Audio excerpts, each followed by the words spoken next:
Family Society of Medicine. Mahanuwara වෛද්‍ය සංගමය වෙනුවෙන් ඔබ අප හා සම්බන්ධ වන සියලු දෙනාම සාදරයෙන් ගෞරවයෙන් මේ අවස්ථාවට පිළිගන්නවා. සියලු දෙනාටම සුබ උදෑසනක් වේවා. එමෙන්ම ලැබුවා වූ නව වසර ලංකාවාසී සියලු දෙනාටම සෞභාග්‍යමත් නිරෝගීමත් නව වසරක් වේවා. ඔබ අප හා සම්බන්ධ වන්නේ මහනුවර වෛද්‍ය සංගමයේ විසින් සංවිධානය කරනු ලබන අලුත් අවුරුද්ද වෙනුවෙන් විශේෂයෙන් සැකසුණු අලුත් අවුරුදු චාරිත්‍ර විධි සහ ක්‍රීඩාව නැමැති කතිකාවතත් සමගයි. සාම්ප්‍රදායිකව කරනු ලබන බක්මහා උළෙලකට වඩා හාත්පසින්ම වෙනස් වූ කතිකාවතකට පමණක් සීමා වූ අලුත් අවුරුදු උළෙලක්. කතිකාවතකට පමණක් සීමා වූවත් මෙම වැඩසටහන සාරවත් හරවත් අධ්‍යාපනික වැඩසටහනක් වනවා නොඅනුමානයි. COVID-19 වසංගතයෙන් සමස්ත ලෝකයේම පීඩා විඳින අවස්ථාවක ඔබත් මමත් එහි පීඩිතයන් වී අවසන්. එම නිසා වගකිවිය යුතු වෛද්‍ය සංගමයක් ලෙස වෙනදා සමරන බක්මහා උළෙලක් සංවිධානය කිරීමට අප කිසිසේත්ම සූදානම් වන්නේ නැහැ. එනමුත් චිරාත් කාලයක් මුළුල්ලේ මේ ලක් දෙරණේ සාම්ප්‍රදායිකව පවත්වාගෙන අනේක විද චාරිත්‍ර වාරිත්‍ර සංස්කෘතික අංග බොහොමයක් තිබෙනවා.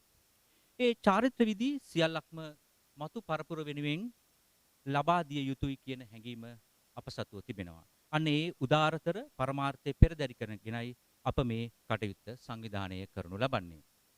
එසේනම් මේ කටයුත්ත සාර්ථක වේවා. එමෙන්ම මුළු ලෝකෙම අඳුරෙන් වෙලාගත්ත ඒ COVID-19 ඉක්මනින්ම මුළු සමස්ත ලෝකෙම අත්මිදේවා කියන පරමාර්ථය පෙරදරි කරගෙන චිරාගත සම්ප්‍රදායානුකූලව පොල්තෙල් පහන දැල්වීම සඳහා මම ආරාධනා කරනවා සම්මානිත මහාචාර්ය HMRD හේරත් මහතාට, මහනුවර වෛද්‍ය සංගමේ ගරු සභාපති මහාචාර්ය මංජුල ආටිගල මහතාට, පේරාදෙණි විශ්වවිද්‍යාලයේ වෛද්‍ය පීඨයේ ශල්‍ය වෛද්‍යාංශයේ අංශ ප්‍රධානී විශේෂඥ ශල්‍ය වෛද්‍ය අරින්ද ධර්මපාල මහතාට, දන්ත වෛද්‍ය පීඨයේ ජ්‍යෙෂ්ඨ කතිකාචාර්ය වෛද්‍ය රසික ඉලේපෙරුම මහතාට සහ වෛද්‍ය රන්මිනි විජේකෝන් මහත්මියට.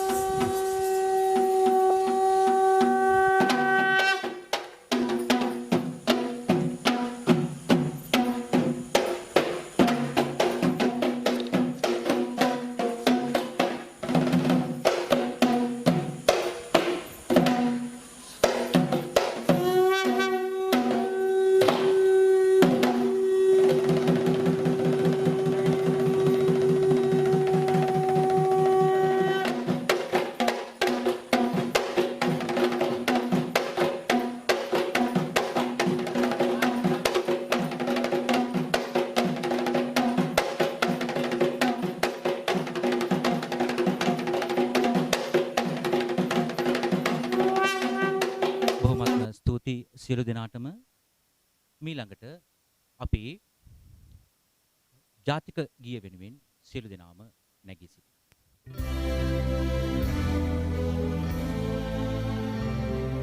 ශ්‍රී ලංකා මාතා අප ශ්‍රී ලංකා නමෝ නමෝ නමෝ නමෝ මාතා සුන්දර සිරි ධරිණී සුරනි අති සෝමමාන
ස්තුතියි සියලු දෙනාටම.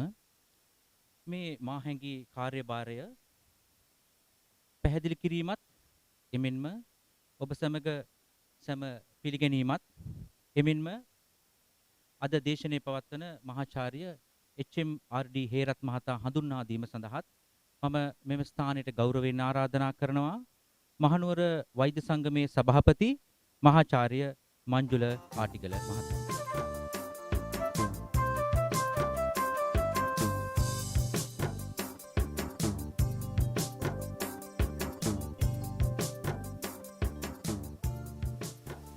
සමග අන්තර්ජාලයේ ඔස්සේ සම්බන්ධව සිටින ඔබ සියලු දෙනාටම සුබ උදෑසනක් වේවායි කියලා ප්‍රාර්ථනා කරනවා. ඔබ මේ සම්බන්ධව සිටින්නේ මහනුවර වෛද්‍ය සංගමය විසින් සංවිධානය කරනු ලබන සම්ප්‍රදායික අවුරුදු චාරිත්‍ර සහ සැබඳුණු ක්‍රීඩා ඇතුළු අනිත් අංග පිළිබඳ කතිකාවතක් සමගයි. මේ අවස්ථාවට සහභාගී වන සම්මානිත මහාචාර්ය HMDR හේරත් මැතිතුමනි ඔබගෙන් අවසරයි. ඒ වගේම මහනුවර වෛද්‍ය සංගමය වෙනුවෙන් මම ඔබතුමාව ඉතාමත් සාදරෙන් ආදරෙන් පිළිගන්නවා. ඒ වගේම අන්තර්ජාලය හා අපිට සම්බන්ධ වී සිටින ඔබ සියලු දෙනා සමාජිකින් පවුලේ සැම සහ හිතවතුන් මහනුවර වෛද්‍ය සංගම වෙනුවෙන් මම සාදරෙන් පිළිගන්නවා. ගෝලීය වසංගතයක් හමුවේ ඔබ අප සියලු දෙනා පීඩා විඳින අවස්ථාවක සම්ප්‍රදායිකව අපහට බක්මහා අවුරුදු වෙලක් පවත්වීමට නොහැකි වුණත් චිරාත් කාලයක් තිස්සේ ඒ අප රට තුල පැවැත්වුණු අලුත් අවුරුදු චාරිත්‍ර විධි නැකත් ජන ක්‍රීඩා හා සැබඳුණු අංග මතු පරපුර වෙනුවෙන් ගෙන යාම සහ ඒ දේ ඇගීම අපගේ යුතුයකමක් ලෙස සැලකනවා. ඒ මාහංගී අරමුණ සාක්ෂාත් කර ගැනීම සඳහායි අප මේ අංගය සංවිධානය කරන්නේ. මහනුවර වෛද්‍ය සංගමයේ යනු වෛද්‍ය වෘත්තිකයන්, දන්ත වෛද්‍යවරුන්, ඒ වගේම වෛද්‍ය වෘත්තිය හා අධ්‍යාපනය සම්බන්ධ අනිකුත් වෘත්තිකයන් සම්බන්ධ සංගමයක්. එබැවින් වර්තමාන තත්ත්වයේ හමු ඇති සමාජ වගකීම කාර්යභාරය පැහැර නොහැරීමට වග බලා ගන්නා බවද අපි වගකීමෙන් යුතුව සිහිපත් කරන්නට කැමැතියි. මේ උදාරතර කර්තව්‍ය වෙනුවෙන් අපගේ කෙටි ආරාධනය පිළි අරගෙන මෙහි සැපැමිණි HMDR හේරත් මැතිතුමනි. ඔබට බෙහෙවින්ම ස්තුතියි. මහාචාර්ය හේරත් මැතිතුන් ගැන කෙටි සඳහනක් කරොත් ඔහු පෙරදෙන විශ්වවිද්‍යාලයේ කලාපීඨයේ සමාජ විද්‍යාංශයේ අංශාධිපති වශයෙන් සහ ජ්‍යෙෂ්ඨ මහාචාර්යවරයෙකු වශයෙන් සේවය කොට දැන් සම්මානිත මහාචාර්යවරයෙකු ලෙස කඳුරට උරුමයන් පිළිබඳ ව්‍යවස්ථාපිත මණ්ඩලයේ උපසභාපතිවරයෙකු වශයෙන් දැනට කටයුතු කරමින් දේශීය සම්ප්‍රදායන් ඉදිරියට රැගෙන යාමට විශාල දායකත්වයක් ඉටු කරන නිහතමානී පුද්ගලයෙක් ලෙස හැඳින්වුවොත් නිවැරදිවයි මම හිතනවා. ඒ වගේම ශ්‍රී ලාංකික සම්ප්‍රදායන් පෞරාණික උරුමයන් රැක ගැනීම වෙනුවෙන් දේශීය මෙන්ම ජාත්‍යන්තර වශයෙන් ඔහුගේ දායකත්වය අගය කළ යුතුයි. මහාචාර්යතුමනි, ඔබගේ සහභාගීත්වය අපිට මහත් ගෞරවයක්. එමෙන්ම ඔබගේ දැනුම අපේ දුවදරුවන් සමග බෙදා ගැනීමට ලැබීම මාලද වාග්යක්කට මා සලකනවා. මෙම වැඩසටහනේ වැඩ කටයුතු මින් ඉදිරියට පවත්වාගෙන යාමට මහනුවර වෛද්‍ය සංගමේ විධායක කමිටු සමාජික දෙපළක් වන වෛද්‍ය නන්දන ජයතිලක මහත්මයා සහ වෛද්‍ය රන්මිනි විජයකෝන් මහත්මියට මම ආරාධනය කරනවා මේක ඉදිරියට පවත්වන ලෙස. අප බලාපොරොත්තු වෙනවා ඔබ සියලු දෙනා අප සමග මේ වැඩසටහන අවසානයේතෙක් රැඳී සිටී කියලා.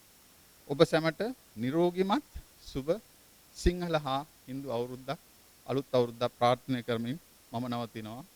තෙරුවන් සරණයි. ස්තුතියි.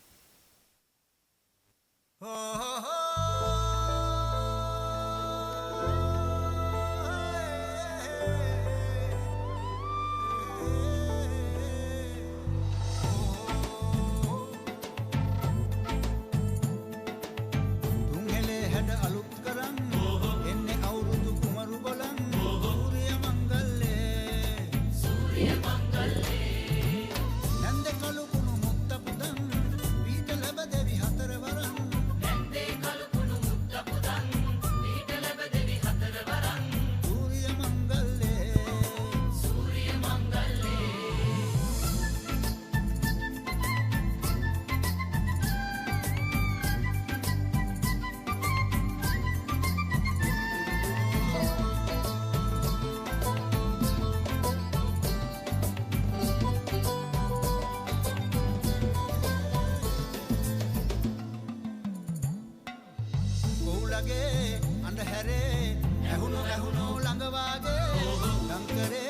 පැටියනේ ආවෝ ආවෝ කෙලිසත්තේ සූර්ය මංගල්ලේ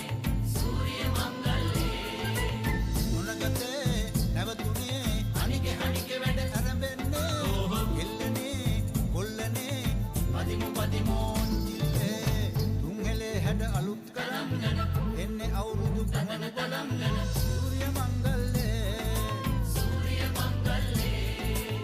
නන්ද කලු කුණු මුත්ත පුදන් පීට ලැබ දෙවි හතර වරන් නන්දේ කලු කුණු මුත්ත පුදන් පීට ලැබ දෙවි හතර වරන් සූර්ය මංගල්ලේ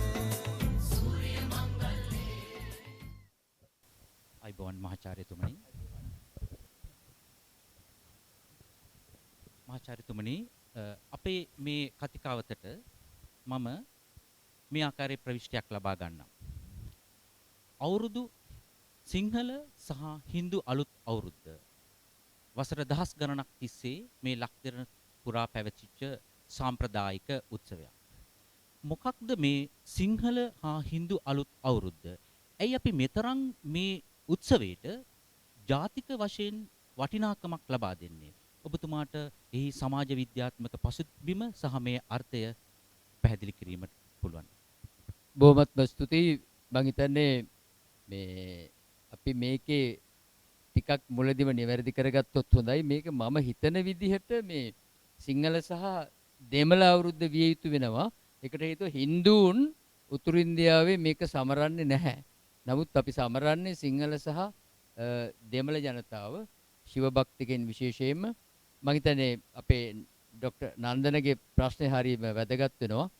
අපේ ඉතිහාසය තුල මෙය අපි සාකච්ඡා කරන්නේ නැකත් කෙලි කියලා. නැත්තම් නැකත් චාරිත්‍ර ඉටු කිරීම පිළිබඳව අනාදිමත් කාලයක් තිස්සේ ක්‍රියාත්මක වෙච්ච ඉතාමත් විශිෂ්ට ගණයේ සංස්කෘතිකාංගයක්. අපි ඉතිහාසයේ ගත්තොත් පඬුවස් දෙව් රජුගේ කාලෙත් මේක තිබිලා තියෙනවා. ඊට පස්සේ අපි සීගිරි ගී පිළිබඳව සාකච්ඡා කළොත් අපිට දක්කට ලැබෙනවා ඒවත් මේ පිළිබඳව සඳහන් වෙලා. ඒ නිසා වාර්ෂිකව අපි හොඳටම දන්නවා මේක සාම්ප්‍රදායානුකූලව සූර්ය මංගල්‍යය කියලා කියන්නේ. ඒ කියන්නේ අපි දන්නවා වර්ෂයක් පුරා අපි කියනවා වෙහෙසටපත් වෙච්ච කියලා සූර්යා ගමනට ලංකාවට කිට්ටුවෙන්ම යන කාල සීමාව නැත්නම් නිරක්ෂයට කෙලින් වෙන කාල සීමාව තමයි වැඩිපුරම රස්නේ වැටෙන කාල සීමාව තමයි මේ කාල සීමාව. ඉතින් සූර්යාගේ ශක්ති ප්‍රභාවයක් වශයෙන් අපි අනාදිමත් කාලයක් තිබ්බේ සූර්ය වන්දනය අපි කරලා තියෙනවා. ඉතින් ලංකාවේ බොහෝ ප්‍රදේශවල හුරී මළුව, සූර්ය ගස් වැව ඒ වගේම විවිධ නංගන් වලින් තියෙනවා. මේත් එක්කම මේ සූර්යාගේ ගමන හා සම්බන්ධ කරගත්ත මේ චාරිත්‍ර විදිත් එක්කම අපේ තියෙනවා ස්වාභාවික රිද්මයක් අපේ සංස්කෘතිය තුළ. ඒ කියන්නේ ගස් කොළන් වල මල් පිපෙනවා. අපි දන්නවා ජනවාරි මාසෙ වෙනකොට හුඟක් වෙලාවට කොළ හැලිලා තද උෂ්ණය නිසා. පෙබරවාරි මාසෙ වෙනකොට නැවතත් මේ ප්‍රභා සංශ්ලේෂණය පොතු වලින් පමණක් කරගෙන පිෂ්ඨේ තැන්පත් කරලා ඒවා මල් දරනවා මාර්තු වගේ අප්‍රේල් වෙනකොට. එතකොට මේ ස්වාභාවික රිද්මයට සමාන්තරව අපි හදාගෙන හිටියා මේ හදාගත්ත මේ සංස්කෘතික මේ රිද්මයක්. ඒ කියන්නේ අපි මේ සූර්යයේ ගමන සනාථ කිරීමත් එක්කම අපි කෘෂිකාර්මික සමාජයක් වශයෙන් අවුරුද්දක් අවසන් වීම පිළිබඳව සනිටුහන් කෙරෙන මෙහි මංගල්‍යයක්. ඒ කියන්නේ පැරණි අවුරුද්ද වෙනුවෙන් අපි ඉටු කළ යුතු චාරිත්‍ර සමුදායක් තියෙනවා මේ සූර්යාගේ ගමනත් එක්කම. ඒ නිසා අපි මහ කන්න කපල අස්වනු ගෙවල් වලට අරගෙන ඊටාම බත බුලතින් සරු වෙච්ච ශාස්ත්‍රීයත්වයෙන් ජය වෙච්ච මිනිස්සු පිරිසක් අපේ සමාජයේ එකතු වෙලා මේ ඊටාම ඕනෑකමින් විවේකීව ගත කරන සමය මේ සිංහල අවුරුදු චාරිත්‍ර කියලා අපි කියනවා. එතකොට මේ චාරිත්‍රමය වශයෙන් අර සූර්යා ගේ ගමන නැත්තම් මීන රාශියෙන් මේස රාශියට සම්ප්‍රාප්තිය පිළිබඳ ගමනත් එක්කම ජීවන චක්‍රයේ මිනිස්සු තවත් අවුරුද්දක් ගමන සමාප්ත කරනවා. ඒ නිසා සමාප්ත කරන වසර අපි පරණ අවුරුද්ද කියලා වෙන් කරනවා. ඒ නිසා පරණ අවුරුද්ද වෙනුවෙන් අපි සමාව අයදීමේ උත්සවයක් කියලාත් මේ කියන්න පුළුවන්. අපි සාමාන්‍ය විදියට ගත්තාම ලංකාවේ මිනිස්සු කියන්නේ බත් බුලත් කන මිනිස්සු කියලා. ඉතින් බත් බුලත් කන මිනිස්සු කියලා කියන්නේ මේ බත් කියලා කියන්නේ මේ ජීව විද්‍යාත්මක පැවැත්ම නැත්නම් අපි බයොලොජිකල් සර්වයිවල් කියන එක. බුලත් කියලා කියන්නේ සංස්කෘතික පැවැත්ම. ඒ කියන්නේ අපේ ජීවිතයේ උපතේ සිට මරණය දක්වා සෑම චාරිත්‍රයකම බුලත් භාවිත කරනවා. ඒ නිසා චාරිත්‍රානුකූලව අපි පැරණි වර්ෂයේ අවසන් කරලා මිනිසුන්ගෙන් බුලත් දීලා වැඳලා සමාව අරගෙන අලුත් අවුරුද්දක් පටන් ගන්නවා. ඒ නිසා අපි ඊටාම කෙටියෙන් කිව්වොත් සූර්යාගේ ගමනට සාපේක්ෂ වශයෙන් මිනිසු වර්ෂයක් ගිය කල මනුෂ්‍ය සමාජයේ ඉදිරි වර්ෂය සඳහා පැවැත්මට අවශ්‍ය චාරිත්‍රානුකූල කරලා සම්ප්‍රදායන් ඉටු කරලා අලුත් වර්ෂයක ආරම්භය පිළිබඳව ඉතා විශිෂ්ට චාරිත්‍ර සමුදායක් අපි රැගෙන යනවා. බොහොම ස්තුතියි මහාචාර්යතුමනි.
ඔබේ රැන ඇදි වී අවුලන ඉපනැල්ලේ නීල කොබේ රැන ඇදි වී අවුලන ඉපනැල්ලේ මානගිරම් එලි ගැසිලා නව අවුරුදු ගීත ගයනවා නව අවුරුදු ගීත ගයනවා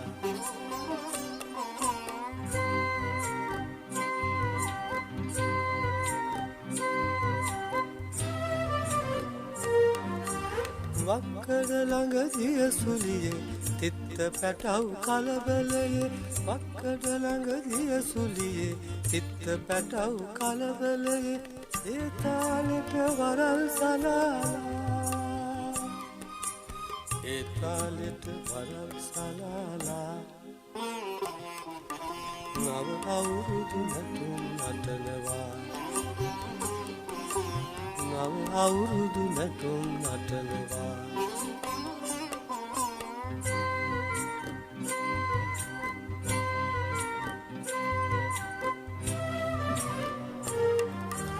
පොන්චිලි චිලි චිල්ල මලේ වැල්ල දිගට නෙල්ලි කැලේ පොන්චිලි චිලි චිල්ල මලේ වැල්ල දිගට නෙල්ලි කැලේ කසුයි වැලුයි මලින් පිරෙනවා කසුයි වැලුයි මලින් පිරෙනවා ගම්මානෙට අවුරුදු එනවා ගම්මානෙට අවුරුදු එනවා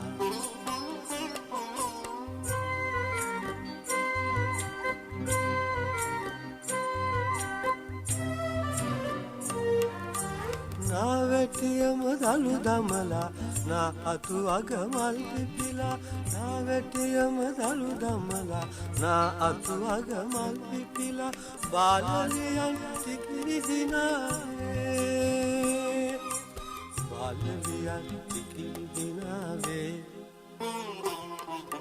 රිදී එළිය කමට ගෙනාවේ රිදී එළිය කමට ගෙනාවේ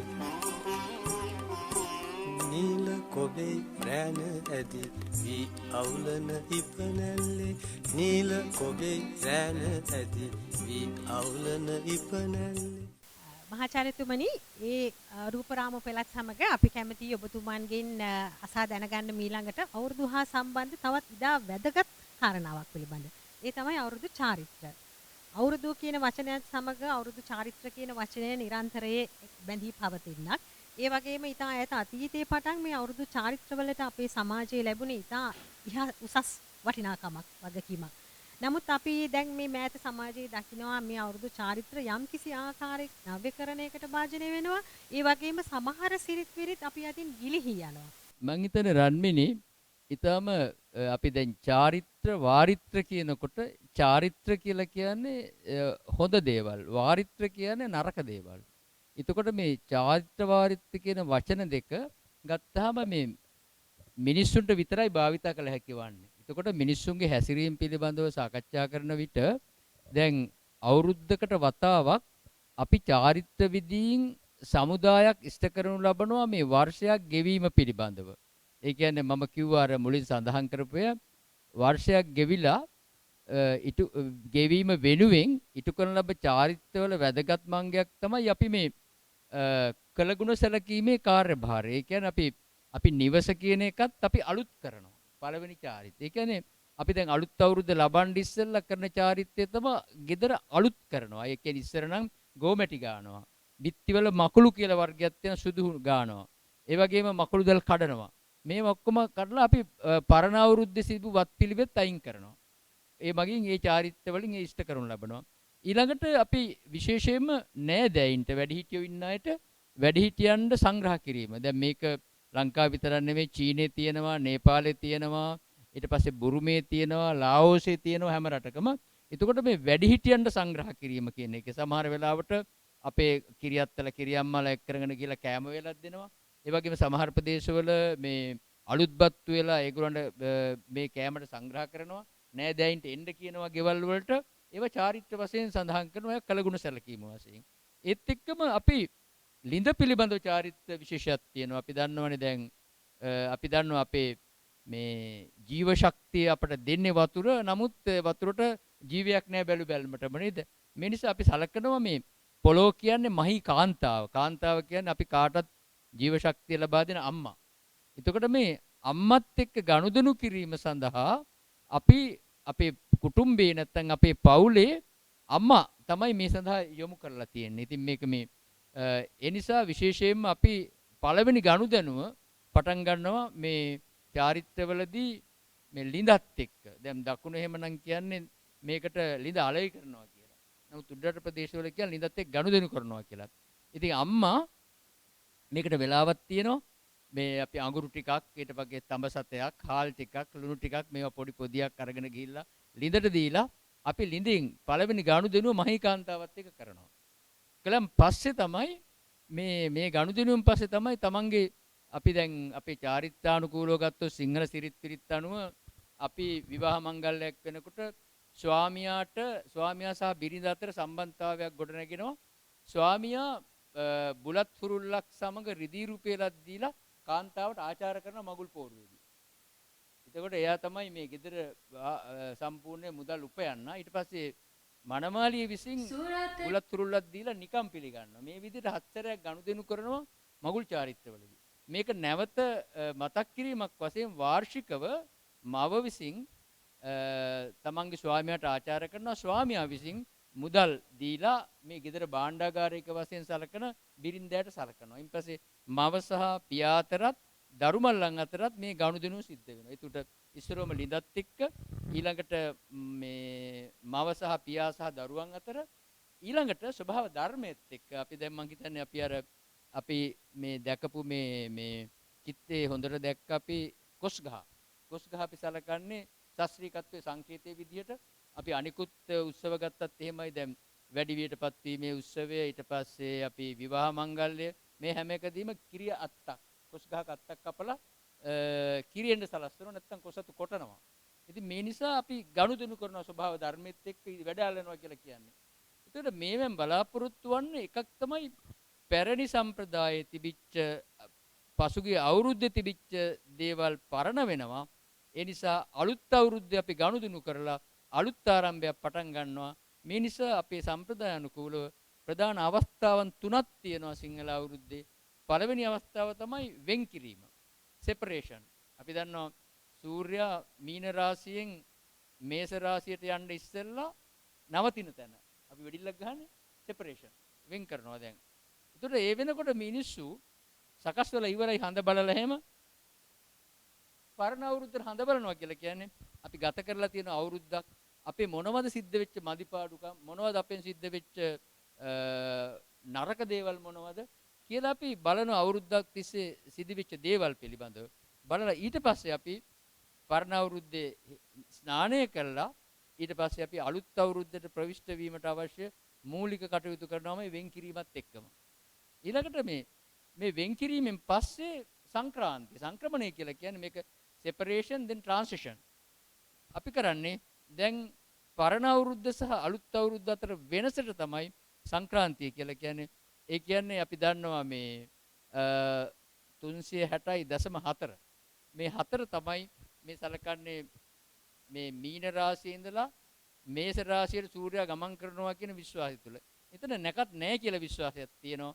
මේක සංක්‍රාන්තිය කියලා අපි සලකනවා. මේ නිසා ආගමික වතාවත් වලට මුල් තැන දීලා ඒ ආගමික වතාවත් කරලා දරුවෝයි පවුල උඟක් උදවිය මේ සංක්‍රාන්ති සමයේ සමරනවා.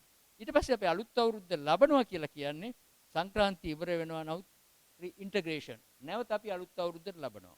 මේ අවස්ථා තුනම චාරිත්‍ර වලින් සමන්විත වෙලයි තියෙන්නේ. ඒ චාරිත්‍ර ඉටු කිරීමෙන් විතරයි අපට පරණ අවුරුද්ද සහ අලුත් අවුරුද්ද අතර වෙනසත් සූර්යාගේ සංක්‍රමණය පිළිබඳ විශ්වාසයත් පිළිබඳව අපට සිතුවිලි සමුදායක් අපේ ජීවිත සකස් කරන්න හදා ගන්නට පුළුවන් වෙලා තියෙන්නේ. හරි අපූර්ව මහාචාර්යතුමනි හරි විශිෂ්ට අපි බොහෝ නොදන්න දේවල් ඉගෙන ගත්තා.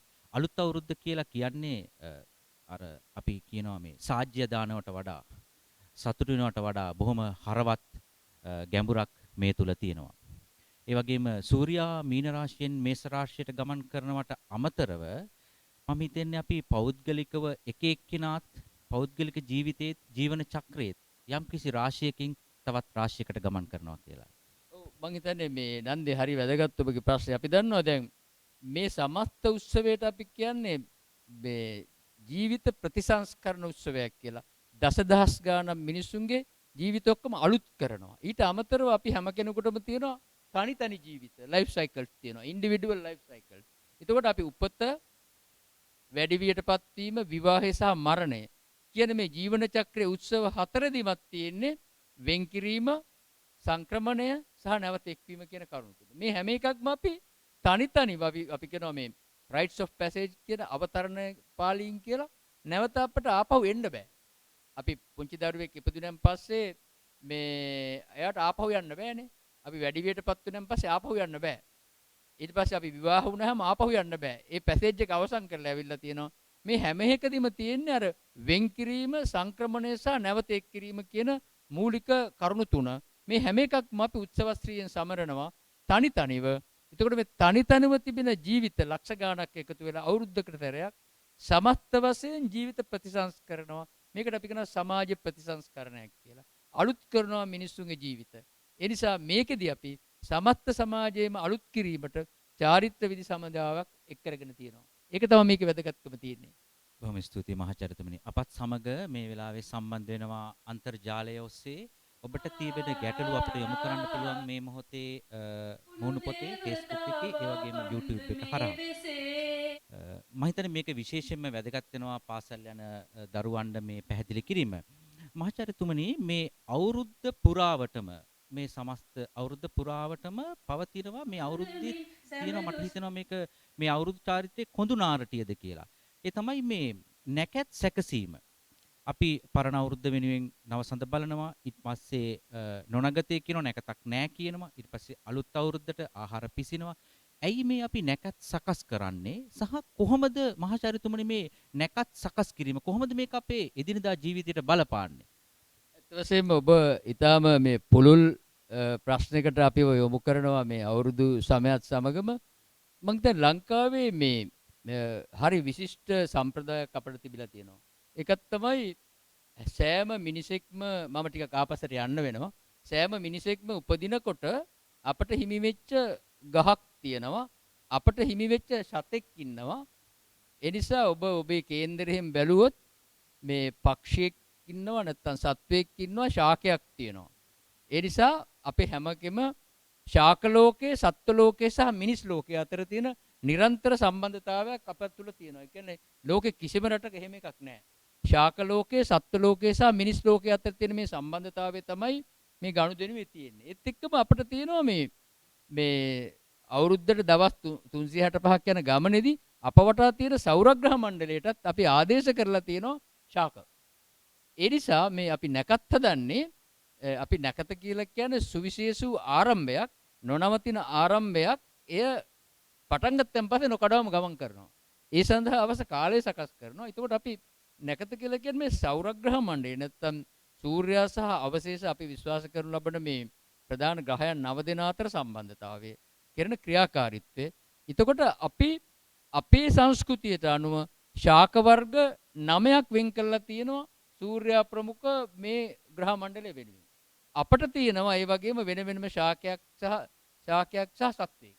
ඒ නිසා අපි විශ්වාස කරනවා ඒ වර්ෂයේ ඒ යෙදෙන දිනය අනුව අපි උදාහරණ වශයෙන් ගත්තොත් ඔබට මම මේකේ මේ ඊටාම හොඳ මේ සාරාංශයක් ගත කරන්නම්. අපි අපේ දවස් ගත්තාම ග්‍රහයන්ගේ දැන් හිරු දෙවියන් වෙනුවෙන් වෙන් වෙලා තියෙන ඉඹුල් ගස රතු පාට මල් තියෙනවා. සදු දෙවියන් වෙනුවෙන් දියුල්, කුජ වෙනුවෙන් කොළොන්, බුද දෙවියන් වෙනුවෙන් කොහොඹ, ගුරු වෙනුවෙන් බෝ, සිකුරු දෙවියන් වෙනුවෙන් කරඳ, සෙනසුරු වෙනුවෙන් නුග. ඒතකොට තව තියෙනවා මේ අපේ සෙවණලි ග්‍රහයෝ දෙන්නෙක් රාහු සහ කේතු. ඒ දෙන්නට වැටකේ සහ කෙසෙල්. එතකොට මේ හිරුගේ ඉඳලා සෙනසුරු දක්වා මේගොල්ලන්ට નિયમિત ශාක ඒ අවුරුද්දේ නැකත යෙදෙන දිනය අනුව වෙනස් වෙනවා. අපි උදාහරණ වශයෙන් ගත්තොත් සෙනසුරු ආවහම සෙනසුරුට බාර වෙච්ච ශාකය තමයි නුග.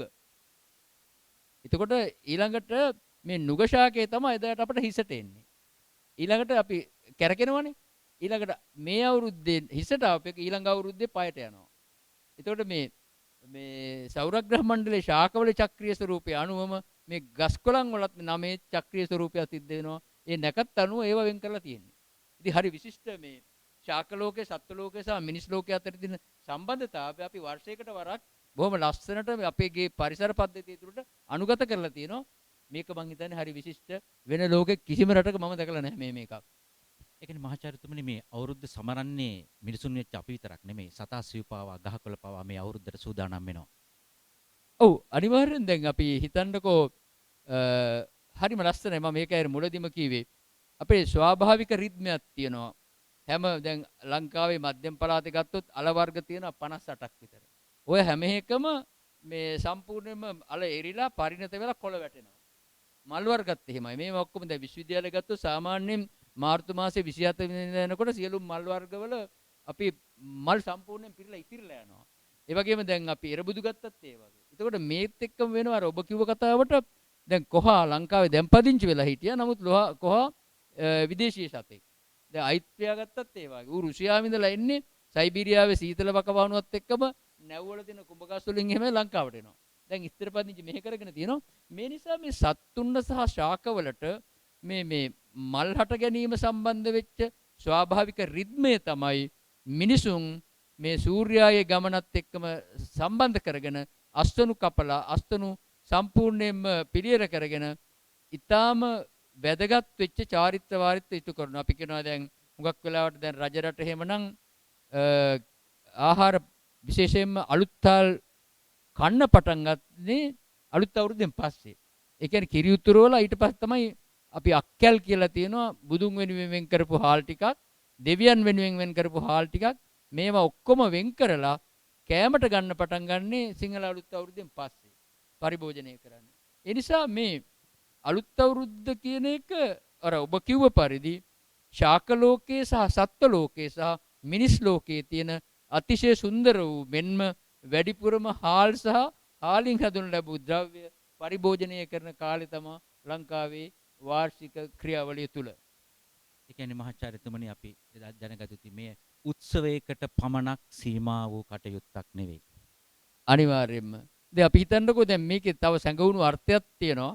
අපි දන්නවා ලංකාවේ තුම්පත් රැළ කියලා කියනවා. තුම්පත් රැළ කියලා කියන්නේ අලියයි පැටියයි මේ අම්මයි නෙවෙයි. තුම්පත් රැළ කියන්නේ පැටියයි අම්මයි තවත් ගෑනු සතෙක්. ලොකු අම්මා සහ පුංචි අම්මා. ඉතින් අපේ සංස්කෘතිය හැදිලා තියෙන්නේ ඒ විදිහට. එතකොට දැන් අපි මේ මහීකාන්තාව කියන්නේ පොළව.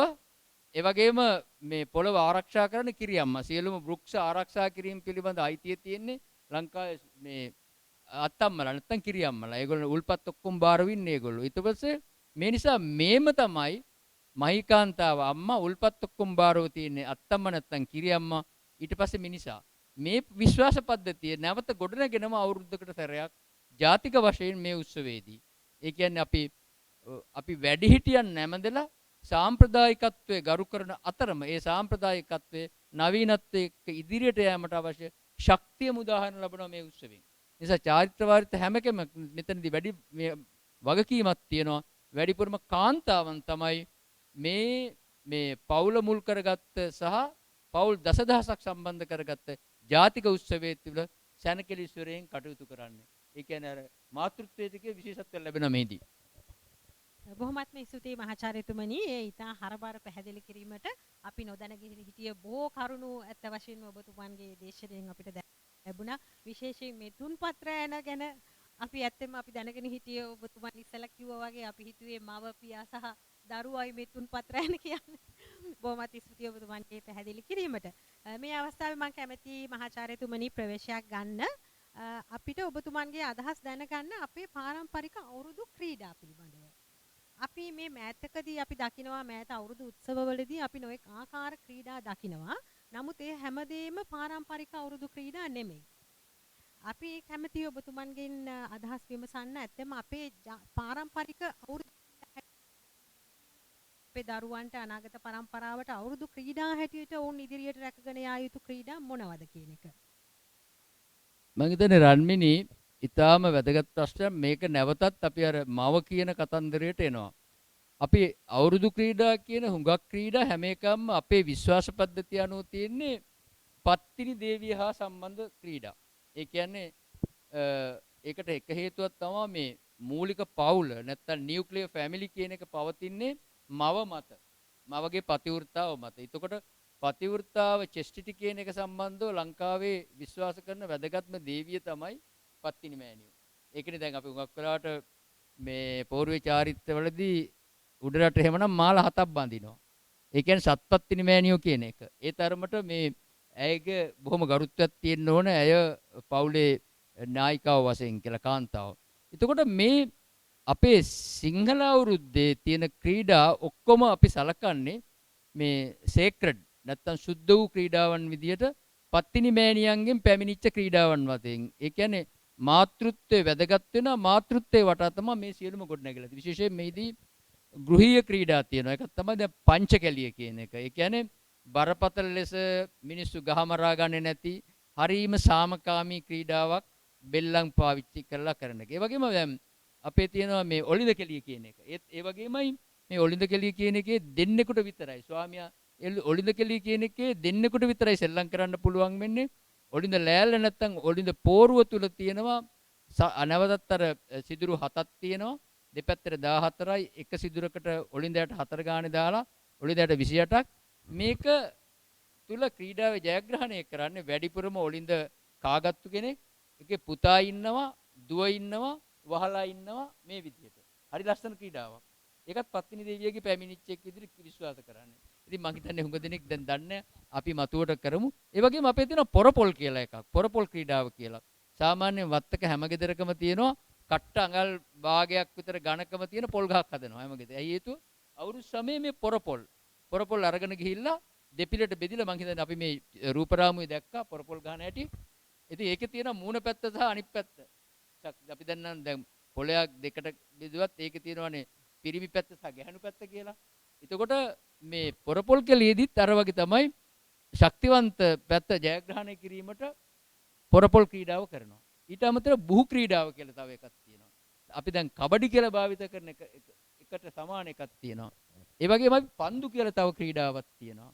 ඒ වගේම අපේ තියෙනවා දැන් ලංකාවේ මේ හුඟක් විශිෂ්ටම වාර්ෂිකව පැවැත්වෙන ක්‍රීඩාව තියෙන්නේ මේ ලංකාවෙත් මේ මම හිතන්නේ මේ ළඟදී අපේ විශ්වවිද්‍යාලයේ ශිෂ්‍යෝත් ගිය අවුරුද්දේ මේ කළා මේ බොහොම අං ඇදීම නැත්නම් අංකෙලිය කියන එක. එතකොට මේ සියලුම සිංහල අලුත් අවුරුද්දේ පවත්වන ක්‍රීඩා සුද්ධ වූ ක්‍රීඩාවන් විදිහට තමයි සලකන්නේ. ඒ කියන්නේ බීලා මරා ගන්නා ක්‍රීඩා නෙවෙයි. ඒවා ඊටාම සුද්ධ වූ ක්‍රීඩා. ඒවා අපි ඔක්කොම පවත්වන්න ලබන්නේ පත්තිනි මෑණියන් වෙනුවෙන්. ඒ කියන්නේ මාතෘත්වයේ සලකනවා සේක්‍රඩ් කියන එකේ. සුද්ධ වූ මව්වරුන් වෙනුවෙන් තමයි මේ ක්‍රීඩා පවත්වන්නේ. ඊට අමතරව දැන් සැනකෙලි වශයෙන් සාමාන්‍ය එදිනදා ජීවිතයේ උත්සව පවත්තාවලදී සම්බන්ධ නොවන මව්වරු පවත්වන ක්‍රීඩා ගොඩක් තියෙනවා. එකක් තමයි දැන් මේවර ක්‍රීඩාව කියලා එකක් තියෙනවා. ඔබට සමහර විට රන්මිනි දන්නව ඇති. මේවරයා. ඒ කියන්නේ අපි කාන්තාව ලොකු රවුමක් වැටලා වලගිය දෝ මගේ මේවරයා කියලා මේවර ක්‍රීඩාව කරනවා. ඊට පස්සේ එළුවන් පිළිබඳ ක්‍රීඩාව කරනවා. ඒ වගේම ඔන්චිලි ක්‍රීඩාව. කාන්තාව හුඟක් වෙලාවට ඔන්චිලි පදින්නේ සිංහල අවුරුදු වාරේ විතරයි. ඒ වගේම අපේ තියෙනවා ඔන්චිලි වාරම් තියෙනවා. ඒ වගේම රබන් ක්‍රීඩාව කියලා තියෙනවා. හුඟක් වෙලාවට මේ වගේ අපේ ක්‍රීඩා සමුදායක්ම තියෙනවා. නමුත් මේවා වර්තමානයේ ප්‍රසක්ත මට්ටමට ඇවිල්ලා නැහැ. ඇයි හේතුව? නූතනත්වයේ විසින් අපේ සාම්ප්‍රදායික ක්‍රීඩාවන් අවශෝෂණය කරගෙන තියෙන්නේ. අපි දැඩි තරඟකාරීත්වයට යනවා. ඒ වගේම අපි මිනිරංගස් වල නගිනවා. ඒ වගේම කොට්ටපොරේ වගේ දේවල්, අලියට ඇහැතැවීම වගේ දේවල් තුලින් සාම්ප්‍රදායික ගෘහස්ත ප්‍රචණ්ඩත්වයක් නැති ක්‍රීඩා යටට ගිහිල්ලා අලුත් ක්‍රීඩා ඇවිල්ලා තියෙනවා.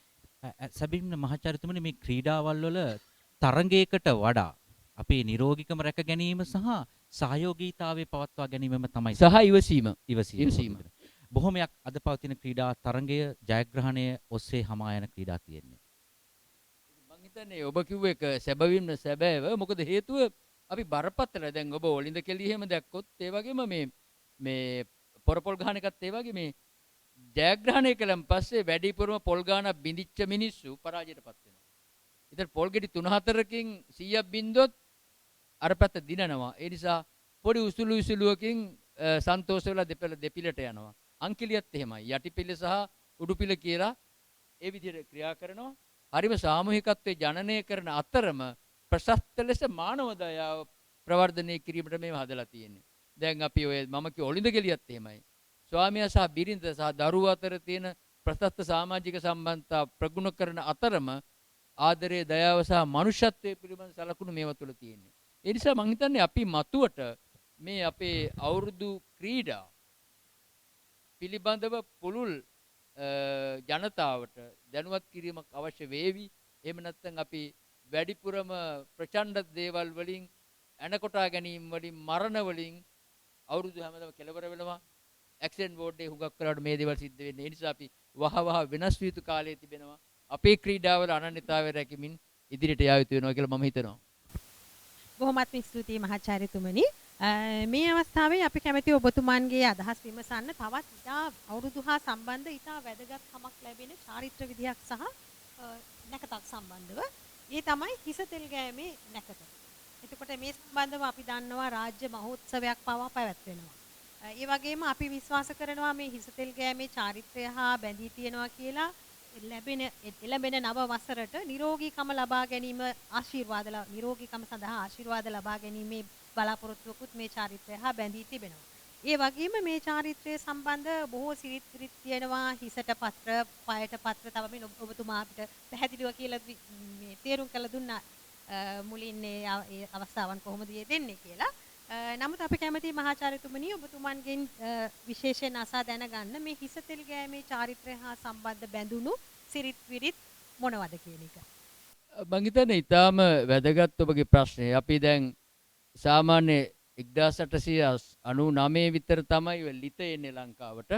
නැත්නම් ලිත් වලින් අවුරුදු චාරිත්‍ර කියලා දෙන්නේ. ඊට ඉස්සර පන්සලේ තිබුණා මේ අවුරුදු සීට්ටුව කියලා එකක්.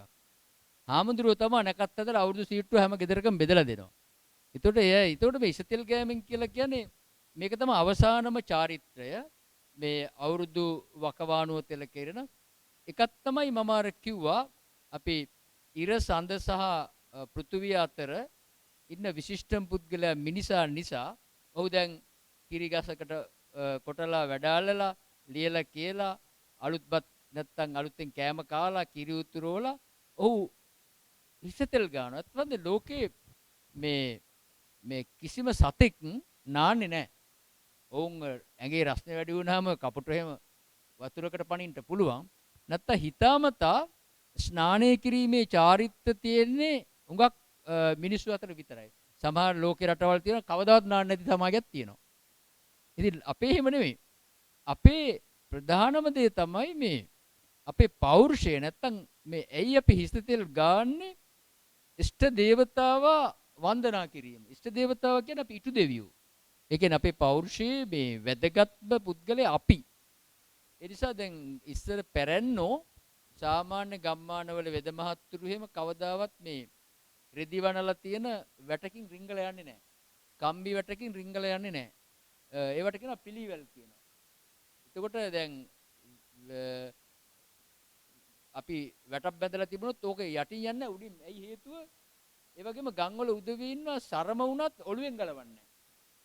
පාද වලින් අයින් කරන්නේ. ඒකට හේතුව අපේ විශිෂ්ටම ඉෂ්ට දේවතාවා ඉන්නේ හිසේ කියලා කියන්නේ. ඒ කියන්නේ අපේ පෞරුෂයේ මෙහෙවීමේ ශක්තිය තියෙන්නේ හිසට. ඒ නිසා මේ පෞරුෂයේ නැවත වර්ෂයකට සැරයක් ගොඩනැංවීම සඳහා ඉෂ්ට දේවතාවා පිදීම කියන එක තමයි මේ මූලික චාරිත්‍රයේ අදහස. ඒ නිසා අපි ඔහුට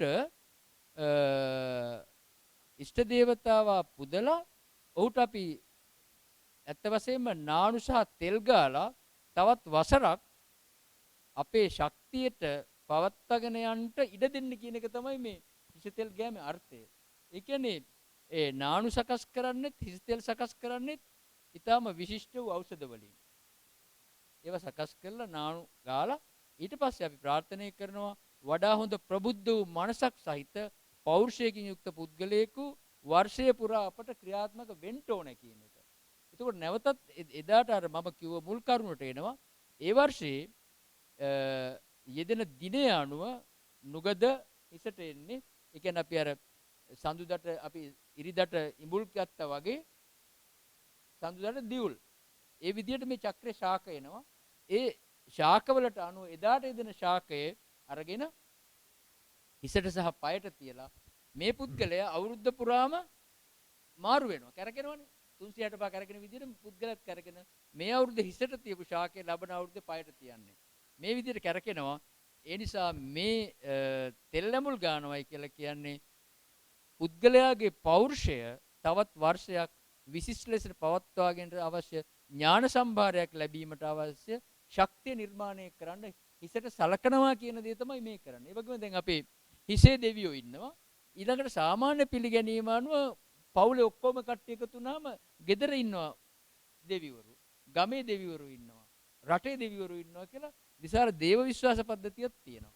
ඒ නිසා ඇත්ත වශයෙන්ම දැන් ඒව විශ්වාස කළත් නැතත් පුද්ගලයාගේ පවිත්‍රත්වය සහ ඔහුගේ ඉෂ්ට දේවතාව පිළිබඳ චින්තන ශක්තිය වසරක් මුළුල්ලේ නොඅඩුව සුරක්ෂිත කිරීමට තෙල් සහ නානු අනිවාර්යයෙන්ම භාවිත කළ යුතු වෙනවා. ඒ කියන්නේ දැන් තියෙන එකට තෙල් වෙනුවට ජෙල්නේ. බොහොම ස්තුතියි මහාචාර්යතුමනි. අපිට පුළුවන් හිස් තෙල් ගෑම පිළිබඳව වීඩියෝ දර්ශනයක් ලබාගෙන තවදුරටත් ඒ පිළිබඳව සාකච්ඡාවට යමු වෙන්න.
මහාචාර්යතුමනි අපි දැක්කා හිස් තෙල් ගෑම මංගල්‍යයේ හිරු සඳු දෙපැත්තම සිටිනවා. හිරු අපේ පියා. සඳු මව කියනවා. ඒ වගේම මව තමයි ගෙදර බුදුන්. ඒ ගෙදර බුදුන් කේන්ද්‍ර කරගෙන තමයි අපි මේ කටයුත්ත කරන්නේ. ඒත් එක්කම අපිට ප්‍රශ්නයක් යොමු කරනවා. අපේ අසන්නන් විසින් මේ අපූර්ව ප්‍රශ්නයක්. මේ හිස් තෙල් ගෑම අවුරුදු චාරිත්‍රයක් විතරමද කරන්න පුළුවන්නේ? එහෙම නැත්නම් අවුරුද්ද පුරා දිවෙන සුබ ඕනෑම කටයුත්තකට අපිට පුළුවන් ද මේ හිසතෙල් ගෑමක් කරලා සුබ කටයුත්තකට පිටත් වෙන්න ගෙදරින්? ඇත්ත වශයෙන්ම අර මම ඔබගේ පළවෙනි ප්‍රශ්නයට පිළිතුරු සපයන්නම්. අපේ විශ්වාස දැන් මේ හැම එකම විශ්වාස පද්ධතියෙන්. අපි මේකට කියනවා central value system of the country කියලා. කේන්ද්‍රීය සාරධර්ම පද්ධතිය. අපි සලකනවා ලංකාවේ පියා කියන්නේ හිර. සූර්යයා. එතකොට හැම වෙලේම අපි දැන් ඔබ දැක්කොත් එහෙම පරණ මාලිගාවල ගෙවල් වල දකුණු පැත්තේ තියෙන්නේ හිර, වම් පැත්තේ තියෙන්නේ සඳ. නැත්තම් පියාගෙන් සලකුණු වෙන්නේ ප්‍රෞಢ බව, තේජාන්විත බව මේ ඔක්කොම. මවගෙන් සෞම්‍ය ගුණය. ඒ කියන්නේ හුඟක් වෙලාවට සෝමෝතිලා ඉන්නේ. මව කියන්නේ සෞම්‍ය ගුණය. චන්ද්‍රයා කියන්නේ සෞම්‍යයි. ඒ වගේම මේ නිසා හිරු සහ සඳු තමයි දැන් මං හිතන්නේ අපේ දැන් ටිකක් අපි වෙන පැත්තකට ගියොත් එහෙම හිරු සඳු සහ පෘථිවිය ගත්තාම අපේ තියෙනවා එක ක්‍රමයක්. සෑම තප්පර 15කටම සැරයක් මේ තුන වෙනස් වෙනවා. එතකොට මිනිස්සුගේ සිතුවිලිත් වෙනස් වෙනවා. මම මේ පැත්තට යන්නේ නැහැ. එතකොට දැන් මේ සාමාන්‍ය පිළිගැනීම අනුව නන්දන කිව්ව කතාව හරි. ඉස්සර නම් හැමදාම ගෙදරින් එළියට යනකොට සුබ අවස්ථාවකදී අනිවාර්යයෙන්ම ගෙදර සකස් කරලා තියෙනවා වෙනම තෙල් ටිකක්. ඒ තෙල් ටිකක් ගාලා තමයි සුරක්ෂිතතාවයේ පිළිබඳ තෙල් ටිකක් ගාගෙන තමයි එළියට ගියේ. ඒව වැඩිහිටියෝ කරන දෙයක්. දැන් මෙතන ඔබ දකින්න ඇති අපේ මේ ඉදිරි අපි පෙන්නපු මේ දසුන තුල වුණත් වැඩිහිටියෙක් තමයි මේ දරුවන්ගේ සහ ඊට බාල වයස්කාරයින්ගේ මේ තෙල් ගාන්නේ. ඒකට හේතුව තමයි හැම වෙලාවෙම අපේ ජීවන චක්‍රයේ අපි ආශිර්වාද ලබා ගන්නේ සම්ප්‍රදාය ලැබෙන්නේ අපට වැඩිහිටියන්ගෙන්. ඒ නිසා ඉතින් වර්ෂයේ මුළුල්ලේම මේ වගේ මේ තෙල් භාවිත කිරීමේ පිළිබඳ චාරිත්‍රයක් අපේ තිබුණා. ඒ නිසා මේ තෙල් භාවිත කිරීම හේතු කොටගෙන ස්නායු පද්ධතියේ ප්‍රවර්ධනය වීම මේ ආදී බොහෝ දේවල් පිළිබඳ අපේ බලාපොරොත්තු රාශියක් තිබුණා. ඒ නිසා මම හිතන්නේ දැන් මේ තෙල් වෙනුවට ජෙල් පැමිණීමත් එක්ක මම හිතන්නේ ඒක බරපතල ප්‍රශ්නයක් වෙලා තියෙනවා මේ නවීකරණයත් එක්ක ඇති වෙච්ච වෙනස් වීම. අලුත් අවුරුද්ද කියලා කියන්නේ හිරු සඳු තාරකා ග්‍රහලෝක චක්‍රාවාට මන්දාකිනි ගහ කොළ සතා සිව්පාවා මනුෂ්‍ය ප්‍රජාව මුළු මහත් විශ්වයම එක්ව කරන කටයුත්තක්. මහාචාර්යතුමනි දැන් මට පොඩි ප්‍රශ්නයක් පැන නැගුණා මේ අවස්ථාවේ. මේ සූර්ය වන්දනාව කියන එක එහෙම නැත්නම් චන්ද්‍රයාගේ වන්දනාව කියන එක මේ සමහර නවීන යෞවනියෝ මේක මිත්‍යාවක් ලෙස දකිනවා. ඒක විද්‍යාත්මක නෑ කියනවා. ඉතින් ඇත්තටම මේ සූර්ය වන්දනාව අපි කළ යුතුද? මම හිතන්නේ ඊටම වැදගත් ප්‍රශ්නයක්. අපේ ලෝකේ සියලුම ශිෂ්ටාචාරයන් නිර්මාණය වෙලා තියෙන්නේ ගංගාධාර. දැන් අපි මොහෙන්දෝජාරෝ, හරප්පා, ඊට පස්සේ යුප්‍රටිස් ටයිග්‍රීස්, ඊට පස්සේ ලංකාවේ මල්වතු ආශ්‍රිත මේ හැම ශිෂ්ටාචාරයකම සූර්ය වන්දනය තිබිලා තියෙනවා. ඒක තමයි අපට වඩා එදා අපේ පැරණන් විසින් මේ සූර්යයා කියන විශිෂ්ට වූ ශක්ති ප්‍රභාවයේ වැදගත්කම දැනගෙන ඉඳලා තියෙනවා. අපි ඒ නිසා සූර්ය වන්දනය දැන් හුඟක් ලංකාවේ ප්‍රදේශ හිරු පිළිබඳව දැන් විශේෂයෙන් දැන් ඔය කෑගල්ලු දිස්ත්‍රික්කයේ රඹුක්කන කියන ප්‍රදේශයේ පැරණිම අපට ගල්මැස්සක් හම්බ වෙනවා. යක්ෂ ගෝත්‍රිකයින්ට අයත් ඊට කිලෝමීටර් 4ක් විතර මෙයින් පුරිමලුව කියලා තැනක් තියෙනවා. ඒ වගේම දැන් ලග්ගල පැත්තේ ඊළඟට දකුණු පළාතේ මේ හැමතැනකම සූර්ය වන්දනය තිබිලා තියෙනවා. එයි සූර්ය වන්දනය කරන්නේ මිනිසුන්ට කාලයක් ලැබිලා තියෙනවා. අපි මේ සියලුම කෘෂිකාර්මික කටයුතු කරන්නේ සූර්ය ශක්තිය පදනම් කරගෙනනේ. අපිට එක දවසක් කිරේලිය නොලැබුණොත් එහෙම සිදුවෙන ප්‍රතිවිපාක අපි දන්නවනේ. මේ නිසා මේ සූර්යාගේ ඇති ප්‍රසත්ත වූ ශක්තිය පිළිබඳව හඳුනාගෙන තිබුණා. ඒ නිසා සූර්ය වන්දනය කළා. ඒ විතරනේ දැන් ඔය ජර්මනිය වගේ රටවල ඒ වගේම දැනට කාබනික ගොවිතැන ක්‍රියාත්මක කරන ස්විට්සර්ලන්තේ ජර්මනියේ හැම රටකම ඉතාම වැදගත් ලෙස තාමත් සූර්ය වන්දනය පිළිබඳ විශ්වාස පද්ධතියක් ක්‍රියාත්මක කරනවා. දැන් පටන්ගෙන තියෙනවා ඒ වගේ දේවල්. ඒ හේතුව ඒ තරමටම සූර්ය ශක්තිය පිළිබඳව මහත් වූ විශ්වාසයක් අප තුළ තියෙනවා. ඒ නිසා මම හිතන්නේ යෞවනයේ වුවද සූර්යාගේ ශක්තිය පිළිබඳව ඔවුන් දන්නවා ඇති. නමුත් ඒ තුලින් සිද්ධ වෙන්නේ අපි සූර්ය ශක්තිය පදනම් කරගෙන සාමූහිකත්වයේ නිර්මාණය කරනවා තවත් අවුරුද්දක් ගමන් කිරීම සඳහා. මේ නිසා මේ මනුෂ්‍යත්වයේ මනුෂ්‍යත්වයේ තියෙන පුද්ගලයාගේ සහයෝගිතාවය සහ ආදරය, දයාව සහ සෙනෙහස මත. එතන ඒ නිසා මේ සූර්යය අපට ශක්තිය ලබා දෙනවා, ආලෝකය ලබා දෙනවා, ඒ වගේම ප්‍රභා සංශ්ලේෂණය කරනවා, අපට ගෙඩි වගේ දේවල් හදලා දෙනවා, මල් හදලා දෙනවා. මේ ඔක්කොමත් කරනවා නම් අපි සූර්යයාට කළගුණ සැලකීමත් එක්කම ඊළඟ අවුරුද්දට ගමන් කරන්න අවශ්‍ය මනුෂ්‍යත්වයේ සහ මානව සංහතියේ දයාව, සෙනෙහස දියු කරාට කිසිම ප්‍රශ්නයක් නැහැ කියන එක මම හිතන්නේ. ඒ කළගුණ සැලකීමේ ගුණයක් වෙනවා කියලා මම හිතනවා. බොහොම ස්තුතියි මහාචාර්ය. තව ප්‍රශ්නයක් මහාචාර්යතුමනි අපිට ලැබිලා තියෙනවා ඇත්තටම. මේ අපි දන්නවා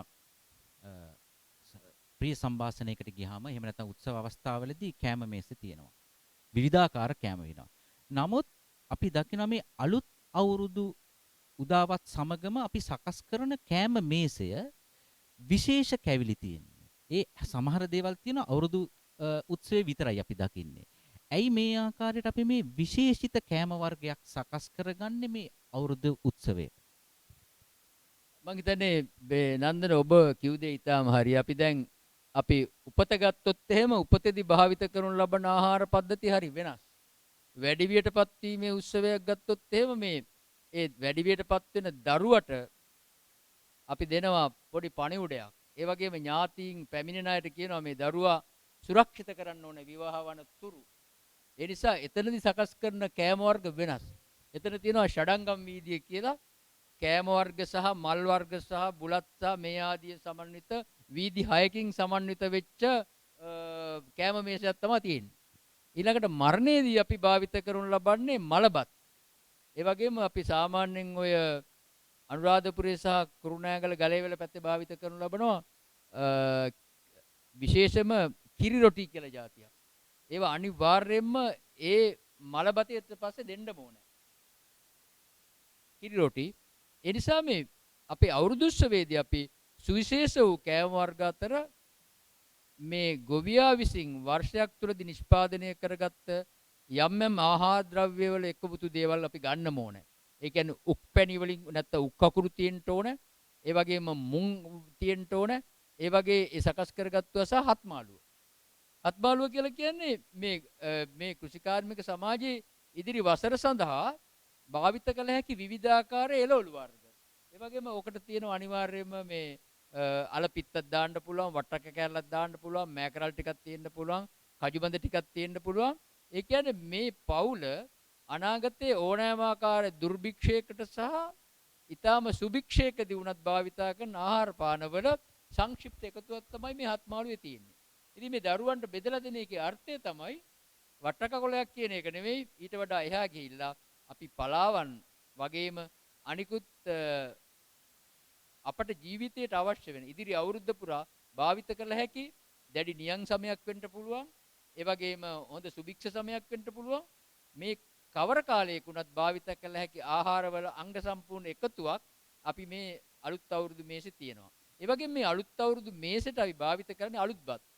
අලුත්බත් කියන එක සාමාන්‍යයෙන් ඇත්ත වශයෙන්ම ඉස්සර නම් කෑවේ බිම. අපි මේකට කියනවා නැම්මේ කනවා කියලා.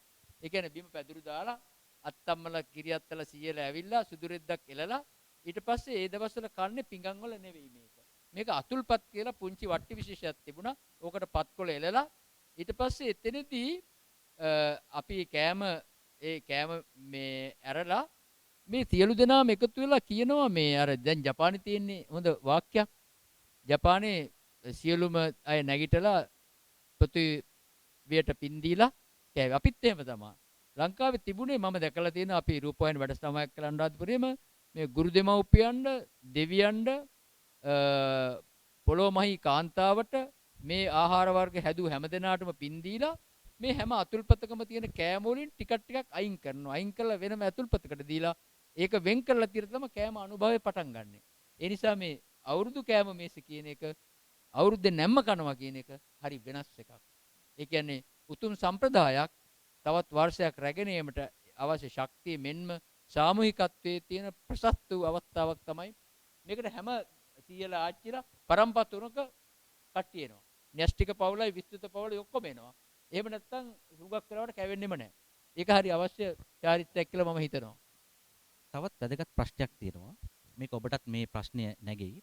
දැන් මහාචාර්යතුමනි මේ අලුත් අවුරුද්දට අඳින්න ඕන ඇඳුමේ පාටක් අපිට කලින්ම දැනුම් දෙනවා. මේ අවුරුද්දේ නම් ලා කොළ පාට. කෙනෙක් ප්‍රශ්නයක් යොමු වෙනවා මේ ලා කොළ පාට ඇඳුම අලුත් ඇඳුමක්ම අඳින්න ඕනේද පරණ තිබිච්ච කොළ පාට ඇඳුමක් ඇඳට කමක් නැද්ද කියලා. නෑ ඇත්ත වශයෙන්ම අපේ තියෙනවා දැන් අපි සාමාන්‍ය සාකච්ඡාවලදී අපි නැත්නම් සාමාන්‍ය විදියට කතා කරනකොට අපේ වර්ණ තියෙනවා. අපි කියනවා මේ අපි කියනවා හුඟක් වෙලාවට මේ බයිනරි ඔපොසිෂන් කියලා. සමහර දේවල් එකට බැඳිච්ච විරුද්ධාර්ථ තියෙනවා. අපි රතු කිව්වොත් නැත්නම් කළු කිව්වොත් නැත්නම් සුදු කිව්වොත් මේවා තනිකරම අපට පේන්නේ විෂමතාවයක් තියෙන දේවල්. අපි කළු කියන එක සලකන්නේ මරණේ පාට විදියට. එතකොට මේ සුදු කියන්නේ ඒකේ විරුද්ධාර්ථය. රතු කියන්නේ ඒ වගේම අපේ වෙන් කළා තියෙනවා. අපේ මල් වර්ගත් එහෙමයි මේ ඇඳුම් වර්ගත් එහෙමයි මේ හැම එකම වර්ණ පිළිබඳ ප්‍රසස්ත වූ සංයෝග දක්කට ලැබෙනවා. අපි කවදාවත් සාමාන්‍ය එදිනදා ජීවිතේ කටයුතු කරනකොට පච්චවඩම් පාට කියලා හඳුන්වන්නේ සිංහලෙන් තද රතු. නමුත් පච්චවඩම් කියන එක දෙමළෙන් කියන්නේ කොළ පාට. ඉතින් ඒ නිසා මේ වර්ණ සුබ කටයුතු සඳහා භාවිත කරන්නේ නැහැ සමහර ඒවා. තද කළු, ඒ වගේම තද රතු. මේවා ප්‍රචණ්ඩත්වයේ පාද විදිය සලකන්නේ. ඒ වගේම දැන් ගෙදරවල ඉස්සරහා වුණත් නිරන්තරයෙන්ම රතු පාට මල් වර්ග දැකීමෙන් ලේ ප්‍රකෝප වෙනවා කියලා විශ්වාස පද්ධතියක් තියෙනවා. මේ ඔක්කොම විශ්වාස සයන්ටිෆික් නෙවෙයි. නමුත් සයන්ටිෆික් වෙන්න පුළුවන්. මේ නිසා ඔබ ඇසූ ප්‍රශ්නේදී අලුත්ම ඇඳුම් ඕන නැහැ. නමුත් ඒ දවසට හිමි දැන් අපි ඉරිදා ඉඳලා ඊළඟ සතිය දක්වාම සෑම දවසකටම හිමි වෙච්ච වර්ණයක් තියෙනවා. ඒකට අපිට අර නැකත් ක්‍රමයේ අනුව කැරකිලා එනකොට යෙදෙන මේ දවස අනුව යෙදෙන වර්ණය තමයි අපි නියම කරන්නේ. කෑම පිසීම සඳහා මෙන්න මේ වර්ණයෙන් සකස් වෙන්න ඕන. වැළඳීම සඳහා මේක ආදි වශයෙන්. ඒකට අලුත් වෙන්නම ඕනේ. පරණ රෙද්දක් වුණත් හොදලා පිරිසිදු කරගෙන මේ වැදගත් අවස්ථාවට භාවිතා කළාට කිසිම ප්‍රශ්නයක් නැහැ. ඒක අර පිරිමැස් මේ අර ලක්ෂණ. පිරිමැස් ඔව්.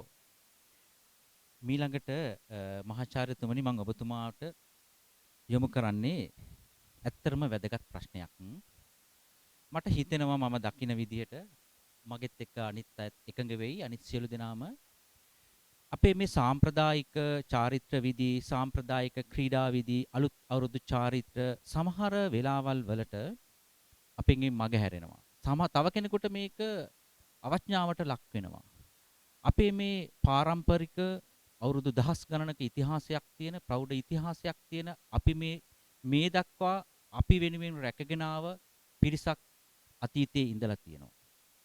ඔවුන් ඒ සමහර දේවල් මෙවැනි දුර්භික්ෂ කාල තියෙන්න ඇති අතීතයේ ඒ තිබුණත් ඒ පාරම්පරික දේවල් කෙසේ හෝ රැකගෙන පැමිණලා තියෙනවා. මහාචාර්යතුමනි මට පේනවා සමහර දේවල් අපෙන් මේ නව පරපුර එවච්චර තකන්නේ නැහැ. ඇයි මේ චාරිත්‍ර විදි? අපි ඉන්න මේ සමාජය වැඩිහිටියන් විදිහට ඔබ අප ඒ වගේම වෘත්තිකයන් විදිහට මේ දේවල් මතු පරපුරට ගෙන යාම සඳහා අපි කුමක් කළ යුතුද?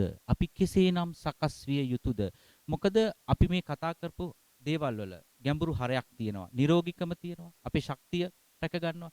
සහයෝගීතාවය රැක ගන්නවා. කළගුණ සැලකීම, සමාව ගැනීම, මනුෂ්‍යත්වය, ආදරය, සෙනෙහස. ඉතින් අපි කොහොමද මේ දේවල් වල අනාගතයට අපි මේවල් රැගෙන යා යුතුයි මා දකින්න විදිහට ඒකාන්ත වශයෙන්ම. ඉතින් අපි මොකද්ද මේ පරපුර අනාගත පරපුරට අපි කෙසේනම් මේ දේ දායක විය යුතුද? අපෙන් විය යුතු කාර්යභාරය මොකක්ද කියලා මම ඔබතුමාගෙන් දැනගන්නට කැමතියි. හැබැයි නන්දන මම හැබැයි මේ නන්දේ මේ සමහර විට මම එකඟ නොවෙන්න පුළුවන් ඔබේ අදහසට.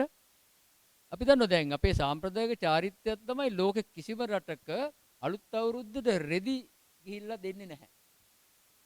දැන් අපි මේ සැරේ වුණත් අපි කොරෝනා රෝගේ බෝ වෙන්න එක හේතුවක් තමයි අහිංසක දුප්පත් පුංචිම පවුල් වුණත් රෙදි මිලදී ගන්නවා, වැඩිහිටියන් සඳහා රෙදි ගිහිල්ලා දෙනවා. ඒකට හේතුව තමයි අපේ සංස්කෘතිය තුළ එනවා. විශේෂයෙන්ම බෞද්ධයෝ වැඩි කොටසක් මේවත් ජීවත් වෙන මේ වැදගත්ම දේ තමයි අපි මේ විලිවසා ගැනීම කියන එක. ඒ කියන්නේ අප දැන් බුදුන් වහන්සේ දේශනා කරනවා රෙදි අඳින්නේ නැති කෙනෙක් යකෙක් කියලා. ඒ කියන්නේ විලිවසා ගැනීම තමයි මනුෂ්‍යත්වයේ උදාර ලක්ෂණයක් කියන්නේ. ඒ හින්දා අපි හැම කෙනෙකුටම රෙදි ගිහින් දෙනවා. රෙදි අපි වැඩිහිටියන්ට අම්මට චීත්ත පස්සියනක් තාත්තට සරමක් ඇයි දෙන්නේ? ඒ කියන්නේ අර සංස්කෘතියෙන් ගෙන ආපු උදාර ලක්ෂණය. දැන් ඒ වගේම ස්වාමින් වහන්සේලාටත් එහෙමයි. අපි සාමාන්‍ය පිළිගැනීමේ විදිහට අපි දන්නවනේ පිණ්ඩපාත නැත ආහාර, ඊට පස්සේ ගිලාන ප්‍රත්‍ය සේනාසන. හැබැයි ඊට ඉස්සර තියෙන චීවර. චීවරය කියන්නේ මනුෂ්‍යත්වයේ පෙන්වන වැදගත්ම ලක්ෂණය. මිනිසු විලිවසා ගන්නට ඕනේ. නිසා මං හිතන්නේ මට මතකයි 2013 මේ පත්තරේ මුල් පිටුවේ තිබුණා මේ කොටුවේ ස්ටේෂන් එක ඉස්සරහා පිට දර්ශනයක් 13 වෙනිදා. ඒ දර්ශනයේ තිබුණේ කොටුවේ ස්ටේෂන් එක ඉස්සරහා පිට කවුරුවත් යාන වාහන මුකුත් නැහැ. ඔක්කොම මේ ඒ ප්‍රදේශයේ ඉන්න සංකුටු ළමයි ඇවිල්ලා ක්‍රිකට් ගහනවා. මොකද මේකට හේතුව? ඉතින් මගේ ළමයින්ට මං කිව්වා මේක විග්‍රහ කරන්න කියලා. මේ කොළඹ කොටුව ඉස්සරහා පිට ඕල්කට් ප්‍රතිමාව ළඟ පාරේ පොඩි ළමයි ඉඳගෙන ක්‍රිකට් ගහනවා. යාන වාහන යන්නේ නැහැ. ඇයි හේතුව? මිනිස්සු ඔක්කොම ගමට ගිහිල්ලා. එහෙනම් කොළඹ නගරේ වැඩිපුරම ඉන්නේ ගැමියෝ. ඒගොල්ලෝ ගිහිල්ලා තියෙන්නේ මොකටද? අරක්කු බොන්න පමණක්ම නෙමෙයි. ඒගොල්ලෝ ගිහිල්ලා තියෙන්නේ තම තමන්ගේ මව්වරුන්ට, දෙමව්පියන්ට, අනිකුත් අයට උදව් කරන්න, බුලත් තුරුල්ලක් දෙන්න, සංග්‍රහ කරන්න. මේ නිසා අපේ ජාතික සංස්කෘතිය තුල තාමත් තියෙනවා ලංකාවේ මුළු ජනගහනයෙන් 75%කට වැඩි ප්‍රමාණයක් ඉන්නේ ගැමියෝ. ඒගොල්ලෝ ඔක්කොම නගරයට සංක්‍රමණය වෙච්ච අය. හැබැයි ඒගොල්ලෝ සිංහල අවුරුද්දට ආපහු වෙනවා. ඇයි එන්නේ? අම්මලට තාත්තලට වඳින්න, ආචාර කරන්න සහ ඔවුන්ගෙන ආපු මේ සාම්ප්‍රදායික සංස්කෘතිය ගෙන යාම සඳහා. නමුත් අද අපිට තියෙන්නේ මේ ඉංග්‍රීසියෙන් කියන මේකට මෑස් කල්චර් කියලා එකක්. අර සුන්දර වූ ගමෙන් ආපු අපි හුඟදෙනේ ගමේ දරුවෝනේ. ගමෙන් ආපු දෙය, ගමෙන් ආපු සංස්කෘතිය, ගමෙන් ආපු ක්‍රීඩා අපි ඊළඟ අපේ પરම්පරාවන දරුවන්ට මේ උගන්වන්න උත්සාහ කරන්නේ නැහැ. ඒවා තියෙන්නේ මෑස් නැත්තම් රූප මාධ්‍ය සංස්කෘතිය විතරයි. අන්න පුතා බලන්න ගුඩු ගහන හැටි මේවා අපි උගන්වනවා. නමුත් දරුවන්ට සහභාගී වෙන්න අවශ්‍ය සංස්කෘතියක් අප විසින් නිර්මාණය කළ නැහැ. වැඩිහිටියන් විසින් නිර්මාණය කරන්නේ නැහැ. එහෙමනම් මං හිතන්නේ අපේ යුතුයකමක් දැන් ඕක උගක් ඉතාම සංවර්ධිත රටන්නේ ජපානේ. ඒක හොඳටම තියෙනවා. චීනේ ඉතාම සංවර්ධිත රටක්. ඒක හොඳටම තියෙනවා. මේ රටවල තියෙනවා මේ ජාතික සංස්කෘතිය ඊළඟ પરම්පරාව සඳහා ගෙන යාමට අවශ්‍ය යාන්ත්‍රණයක් නිර්මාණය කරලා තියෙනවා රජය සහ සාමාන්‍ය ජනතාව. නමුත් අප එසේ කරලා නැහැ. අපි ඊටාම වේගෙන් පෙරදිග සංස්කෘතිය බදා වැළඳ ගන්නවා. ඒ නිසා මං හිතන්නේ අප වහවහ ඔබ කිව්ව අදහසට මම එකඟ වෙනවා.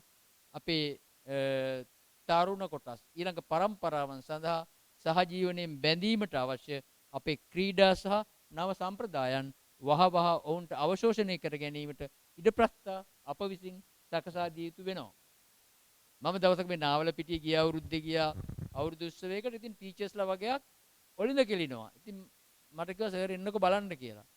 මම කිව්වා කොහොමද ඔලින්ද කෙලියේ කියලා. ඉතින් ඒගොල්ලෝ අර එකෙන් එකට දානවා. ඒගොල්ලෝ දන්නේ නැහැ මේ ඔලින්ද ක්‍රීඩාව කියන එක මොකක්ද කියලා. ඇයි හේතුව? අපි උගන්වලා නැහැ ඒකනේ. ඒ නිසා අපි සම්ප්‍රදාය අපි උගන්විය යුතු වෙනවා. එතකොට අපට හොඳ දරුවෝ මේක ඉදිරියට ගනීවි. ඒකයි මම උදාහරණයක් කිව්වේ 2013 අප්‍රේල් 13 වෙනිදා කොළඹ නගරේ ඔක්කොම වැහුණා.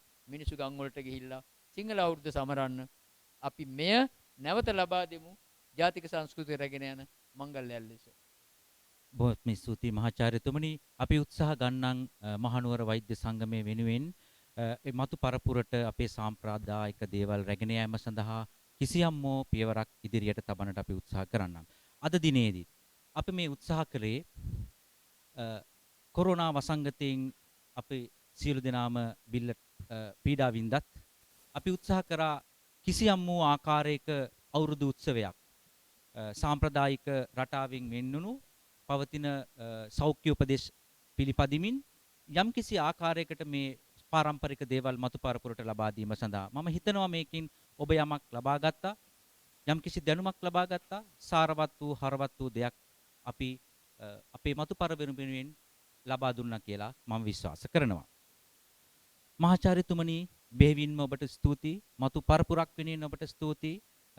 සමස්ත මහනුවර වෛද්‍ය සංගමය වෙනුවෙන්ම ඔබට ස්තුතියි. ඒ වගේම ඔබතුමාට මෙවැනි කටයුතු නැවත නැවතත් තවදුරටත් කිරීමට ශක්තිය ධෛර්යය වාසනාව ලැබේවා නිදුක් නිරෝගී භාවය ලැබේවා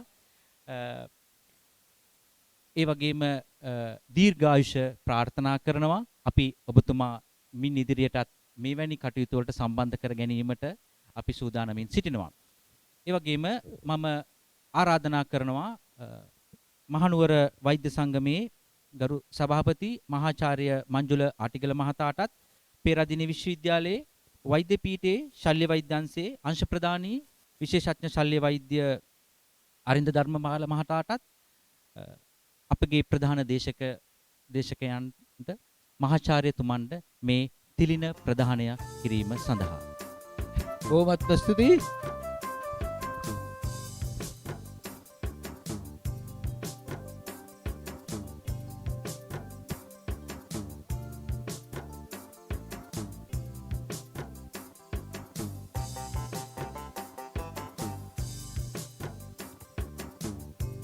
බොහොමත් ස්තුතියි මහාචාර්ය මංජුල ආටිගල මහතා සහ විශේෂඥ වෛද්‍ය ශල්‍ය වෛද්‍ය අරින්ද ධර්මපාල මහතා. මේ මහඟු කාර්යය ඉටු කිරීම සඳහා අපට බොහෝ දෙනෙක් දායක වුණා. ඔවුන්ට කෘතගුණ සැලකීම වචනයට සීමා වුණත් ඒ දේ අපි කළ යුතුයි. ඒ සඳහා මම ආරාධනා කරනවා පේරාදෙණිය විශ්වවිද්‍යාලයේ දන්ත වෛද්‍ය පීඨයේ ජ්‍යෙෂ්ඨ කතිකාචාර්ය රසික ඉලේ පෙරම මහතා. බොහොම ස්තුතියි වෛද්‍ය නන්දන ජයතිලක මහත්මයාණනි.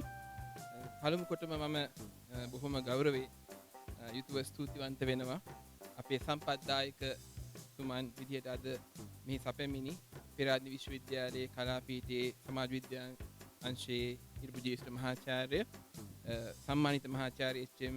ආර්.ඩී. හේරත් මහත්මයාට ඇත්තටම ඔබතුමා කෙටි දැනුම් දීමකින් මෙහි පැමිණිලා ඉතාමත් හරවත් සහ රසවත් විදිහට අපගේ මේ කාර්යයට දැක්වූ දායකත්වය නුවර වෛද්‍ය සංගමයේ වෙනුවෙන් ඔබතුමාට ශීර්ෂ ප්‍රණාම ගෞරව ස්තුතිය මේ අවස්ථාවේදී මම පුද කරන්න කැමතියි.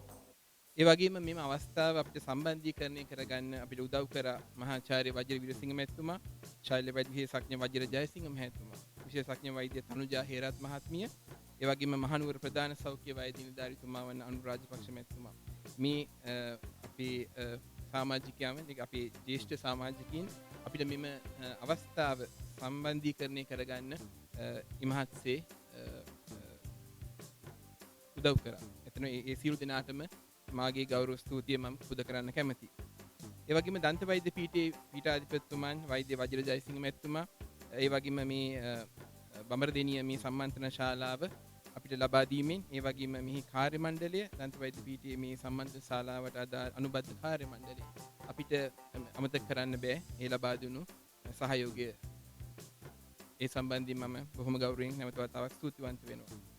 ඒ වගේම දන්ත වෛද්‍ය පීඨයේ අපේ ශ්‍රව්‍ය දෘශ්‍ය තාක්ෂණ අංශයේ නිලධාරී මහත්මීන් ඇතුළු මෙහි තාක්ෂණික අංශය කළමනාකරණය කරන්න මේ පිටිපස්සේ තිරේ පිටිපස්ස කාර්යය ඉටු කරපු අපි මේ තාක්ෂණ නිලධාරී මණ්ඩලයට ඊයේ රාත්‍රී වෙනතුරු බොහොම කැපවීමෙන් මේ සියලු දේම කරපු ඒ සියලුම කාර්ය මණ්ඩලයට, තාක්ෂණික කාර්ය මණ්ඩලයට මාගේ ගෞරව ස්තුතිය පුද කරන්න කැමතියි. ඒ වගේම මම මතක් කරන්න කැමතියි අපේ මහනුවර වෛද්‍ය සංගමයේ විධායක සංගමේ සමාජික අපේ වෛද්‍ය නිරෝෂණ අබේ ගුණන්දන මහත්මයා අපේ මේ තාක්ෂණය සම්බන්ධයෙන් කරපු උදව්වට ඔබතුමාට බොහොම ස්තුතියි. ඒ වගේම මේ අවස්ථාවේදී මම නැවත වතාවක් ස්තුතිවන්ත වෙනවා අපි දන්ත වෛද්‍ය රෝහලේ මුඛ හා හනුක ශල්‍ය වෛද්‍ය ඒකකයේ අපි අනධ්‍යන කාර්ය මණ්ඩලය සහ මේ අවස්ථාවේදී අපිට නන් අයුරින් සහාය දැක්වූ සියලුම කාර්ය මණ්ඩලය වෙත. ඒ වගේම අපි අමතක කරන්න බෑ මේ වැඩසටහන ඉතාම රමණීයව මෙහෙයපු අපේ වෛද්‍ය නන්දන ජයතිලක මහත්මයා, ඒ වගේම වෛද්‍ය රන්මිනි විජේකුන් මහත්මිය ඔබ දෙපළ ඉතාම මියුරු ලෙස මේ වැඩසටහන මෙහෙවයි කිව්වොත් නිවැරදි ඔබ දෙපළට බෙහෙවින්ම ස්තුතිවන්ත වෙනවා. ඒ වගේම අපිට ආහාර පාන සපයා දුන් රොයල් මොයල් ආයතනයත් මම මේ අවස්ථාවේදී ස්තුතිපූර්වකව සිහිපත් කරනවා. අපිට යෝධ සෙවණැල්ලක් වගේ මේකට පිටිපස්සේ හිටපු අපේ මහනුවර වෛද්‍ය සංගමේ ගරු සභාපති මංජුල මහාචාර්ය මංජුල ආටිගල මහත්මයා, ඒ වගේම විධායක සභාව සහකාර්ය මණ්ඩලය බොහෝම භක්ති ආදරෙන් යුතුව මම සිහිපත් කරනවා. බොහොම ස්තුතියි. අවසාන වශයෙන් මේ නම් සඳහන් කරන්න බැරි වෙච්ච බොහෝ දිනෙක ඇති අපිට අපිට මේ කාර්ය සාර්ථක කරගන්න උදව් කරපු ඔබ සියලු දෙනාටම මාගේ ශීර්ෂ ප්‍රණාමය මේ අවස්ථාවේදී මම පුද කරන්න කැමතියි. ඒ වගේම මේ වැඩසටහනේ සාර්ථකත්වය ඔබ සියලු දෙනා ඔබ සැම අන්තර්ජාලය ඔස්සේ මම හිතනවා මේ නරඹන්නේ නැති ඔබ දරුවන් සමග මේ නරඹන්නේ නැති මේම සම්බන්ධයෙන් සහභාගී වුණු ඔබ සියලු දෙනාටමත් මම ගෞරව ස්තුතිය පුද කරන්න කැමතියි. මේ අවසානයක් නෙවෙයි අරමුමක් පමණයි. මෙවැනි හරවත් රසවත් වැඩසටහන් අපි ඉදිරියටත් ඔබ වෙත ඉදිරිපත් කරන්න මහනුවර වෛද්‍ය සංඝයේ විදිහට තීරණය කරගෙන ඉන්නවා. ඒක අපේ ප්‍රයත්නයක්, අනාගත ප්‍රයත්නයක්. අවසාන වශයෙන් ඔබ සියලු දෙනාටම සෞභාග්‍යයෙන් පිරි නිරෝගීමත් සුබ අලුත් අවුරුද්දක් ප්‍රාර්ථනා කරමින් මම නවතිනවා. ඔබ සෑම දිනාටම ස්තුතියි. ආයුබෝවන්.